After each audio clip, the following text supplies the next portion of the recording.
Okay, good morning, world. How are we today? Yeah, it's still a little bit dark. It looks darker in the car than what it looks outside though.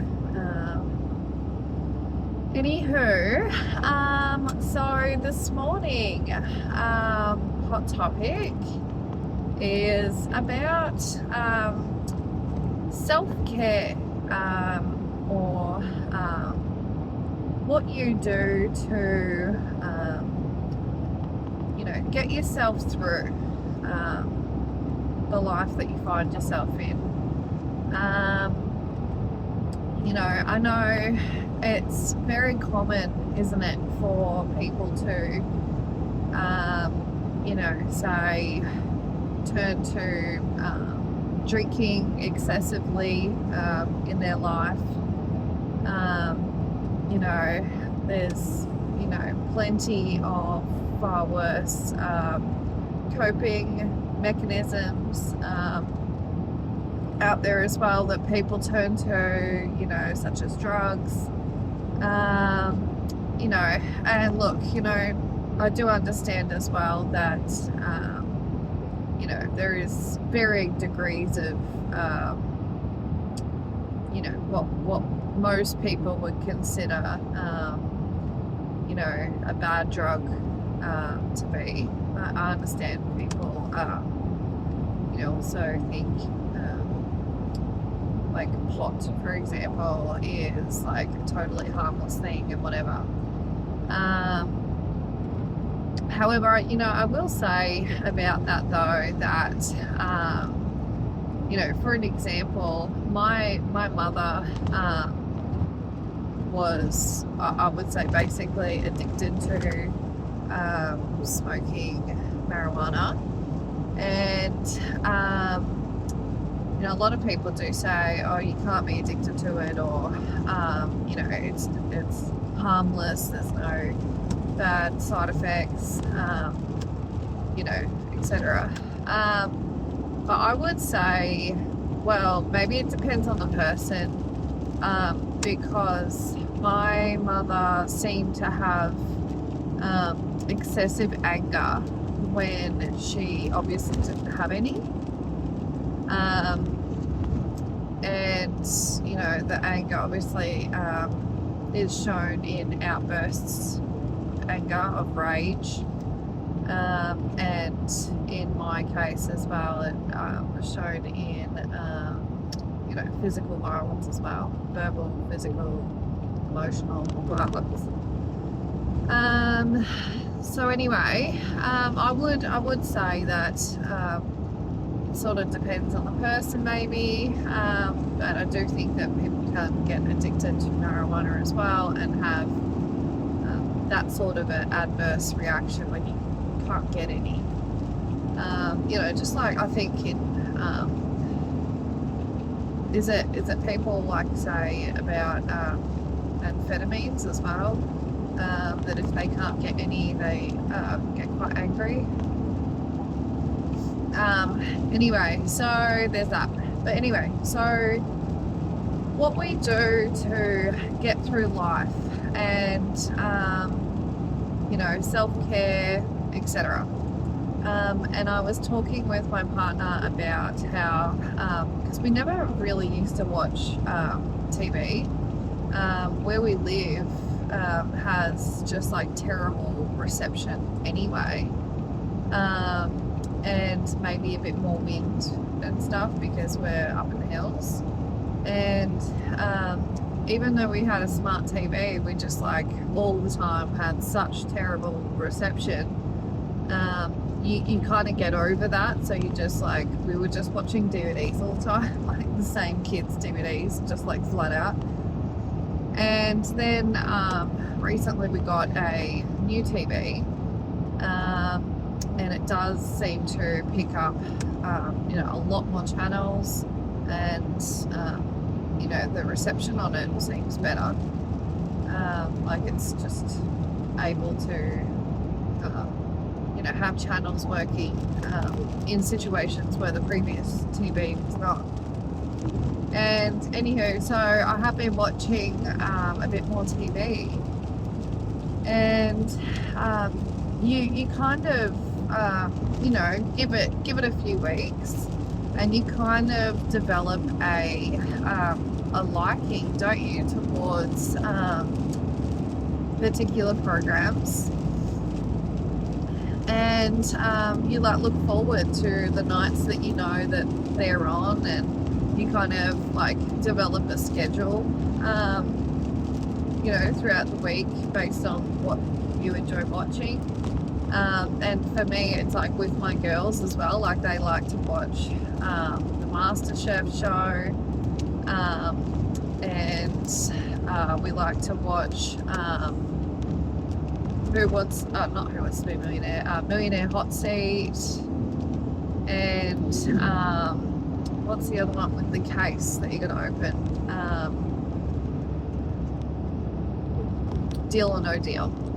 And anyway, so we've like really like gotten into these TV shows, and we sit around and we're biting the fingernails, and the anticipation and all this sort of stuff. And it's funny because I kind of used to poo-poo on people for getting sucked into TV so much, and it's the same thing, like in my head it was like the same thing like with mobile phones, like just too much screen time, watching stupid stuff that it's not educational, it's not like what's the point of it? It's just like, I sort of thought, like dumbing you down, and then so since we got this new TV we've been watching these shows, and now I kind of feel like instead of it being a case of like where it's like the TV is programming you, and taking control of you, or whatever, like how phones sort of take control of people. Now I kind of feel like it's like a something to look forward to, something that gives you a little dopamine hit or whatever in your day, like something you're looking forward to, something you enjoy for half an hour, and otherwise you went without that. Like we all have days that are exhausting, sometimes taking an emotional toll or a mental toll, sometimes obviously taking a physical toll, and I think actually there's nothing wrong with good old sitting around and enjoying a TV program. Especially in my case, it's together. Like I'm with my kids and my partner, and we're talking about what's going on, and we're it's like you're kind of getting involved. And and I just thought that's kind of like a little coping thing, isn't it? I guess out there, that people can have like, oh, it's Monday night, that means this is on, yay, or like looking forward to stuff throughout the week that picks you up a bit, and is healthier than other things that you might be doing, spending your time doing. And so I was just thinking, what are other people doing? Like say for my oldest daughter, who turned 17 this year, she likes to spend her spare time, like she does watch those TV programs with us, but she also likes to spend her time, not because she's going out or doing anything, but she likes to just like do her hair in different hairstyles and play around with makeup, and she is on her phone too much. That is actually like a a thing, you know, teenagers in her age group, they live on their phones, don't they? And I really do try to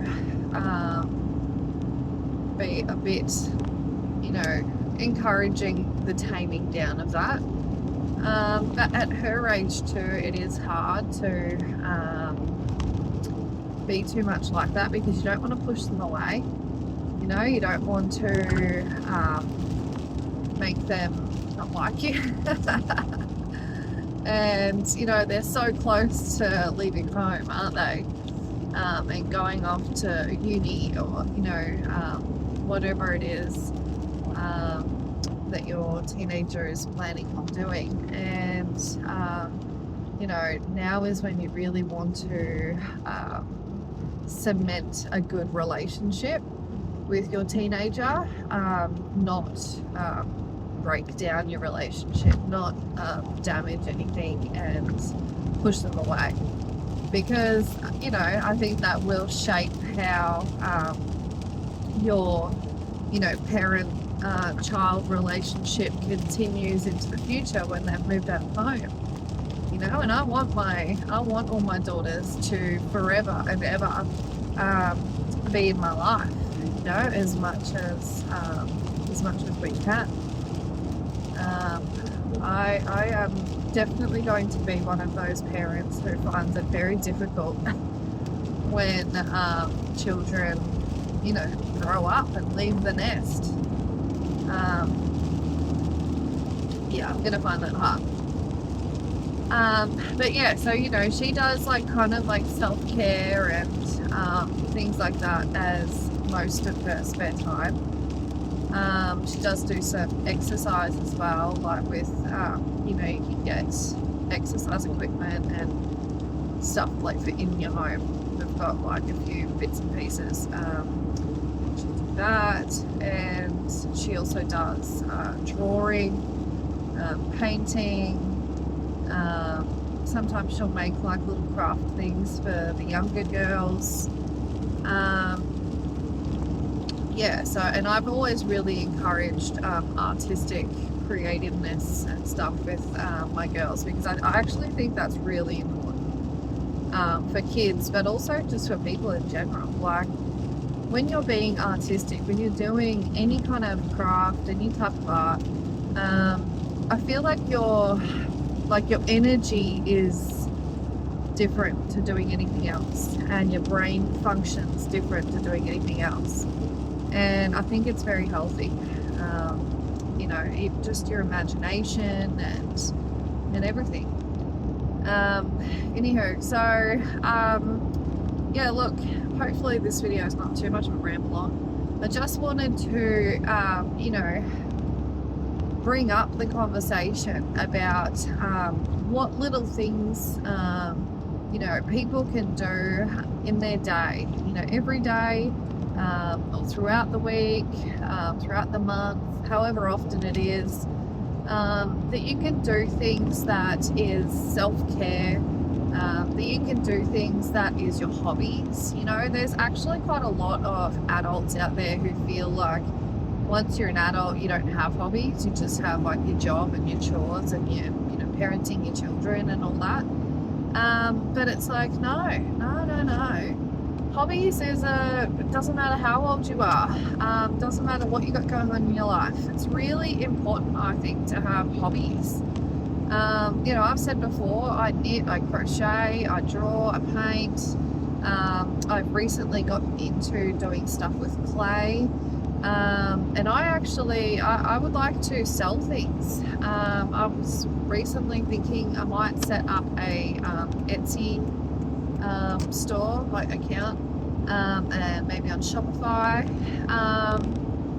and sell stuff that I make. I mean, I am accumulating like tubs of things, you know, and I don't know if I have like undiagnosed ADD or something, but because I've heard that like it's like a symptom, but sometimes I just get like really obsessive about something and I'll just like go hard at it.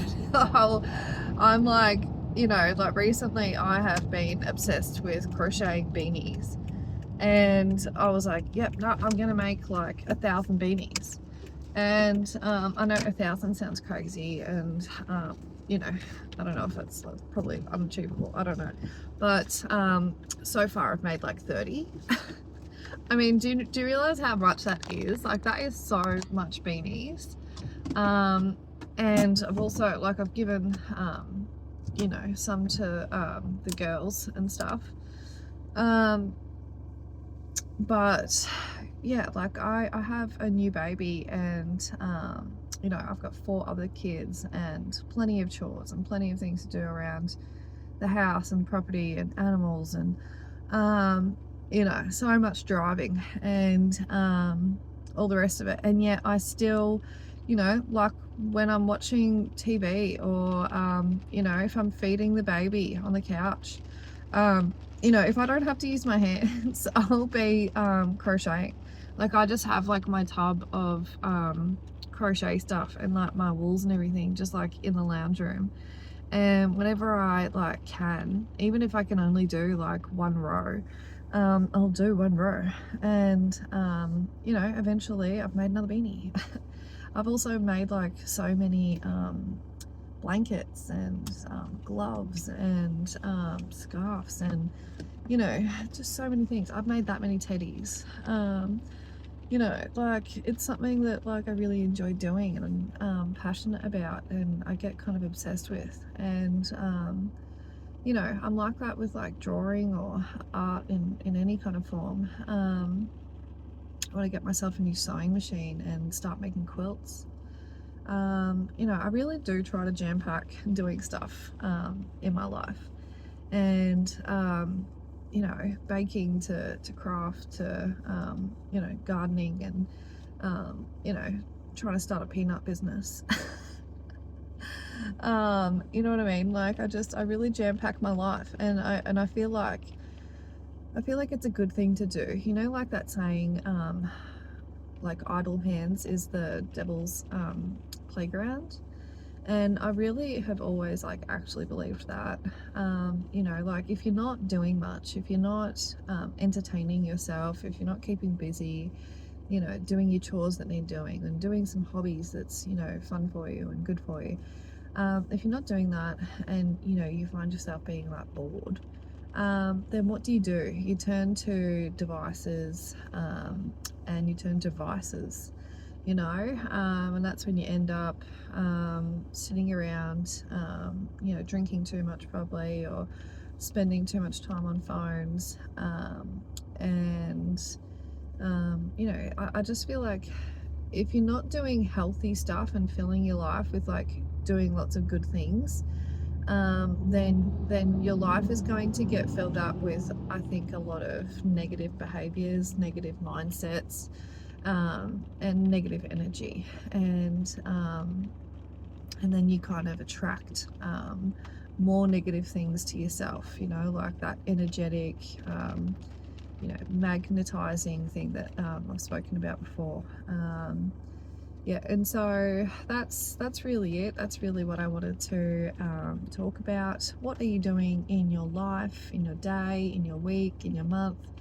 You know, filling your spare time with good, healthy time, you know, projects, hobbies. It could just be going to the gym. It could be taking the dog for a walk. Bubby is waking up, so I'm going to go. But yeah, try to incorporate as much self-care and hobbies and fun activities, even if it is just sitting with your kids, sitting with your family. And you know, you every time that MasterChef is on, you sit down and watch that together and talk about it, or you know, some other program that you like. I still think that that's actually time well spent. You know, it's still family time, and that is always good. Okay, you all have a good day. Thanks for watching, and I'll see you all soon.